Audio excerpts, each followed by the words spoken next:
ಛತ್ರಪತಿ ಶಿವಾಜಿ ಮಹಾರಾಜರು 1630-1780 ಭಾರತೀಯ ಇತಿಹಾಸದಲ್ಲಿ ಮಹತ್ವಪೂರ್ಣ ಸ್ಥಾನ ಹೊಂದಿದ ಮಹಾನ್ ರಾಜನಾಗಿದ್ದರು.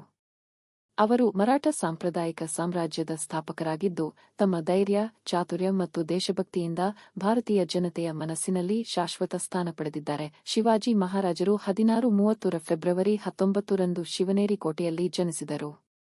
ಅವರ ತಂದೆ ಶಹಾಜಿರಾಜೇ ಭೋಸಲೆ ಮತ್ತು ತಾಯಿ ಜಿಜಾಬಾಯಿ. ಜಿಜಾಬಾಯಿ ದೇವಭಕ್ತೆಯಾಗಿದ್ದು ಶಿವಾಜಿಯನ್ನು ಪ್ರಭಾವಿತಗೊಳಿಸಿದರು. ಬಾಲ್ಯದಿಂದಲೂ ಶಿವಾಜಿಯು ಧರ್ಮನಿಷ್ಠೆಯುಳ್ಳ, ಶೌರ್ಯಪೂರ್ಣ ಹಾಗೂ ನ್ಯಾಯಪ್ರಿಯ ವ್ಯಕ್ತಿಯಾಗಿದ್ದರು. ಶಿವಾಜಿ ಮಹಾರಾಜರು ಕೇವಲ ರಾಜನಲ್ಲ, ಚಿರಸ್ಥಾಯಿ ಪ್ರೇರಣೆ.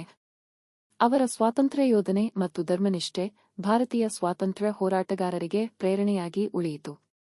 ಅವರ ಆದರ್ಶಗಳು ಮತ್ತು ತತ್ವಗಳು ಇಂದಿಗೂ ಜನಮನದಲ್ಲಿ ಜೀವಂತವಾಗಿವೆ. ಧನ್ಯವಾದಗಳು. ವಿಡಿಯೋ ಇಷ್ಟ ಆದರೆ ಲೈಕ್, ಶೇರ್, ಸಬ್ಸ್ಕ್ರೈಬ್ ಮಾಡಿ.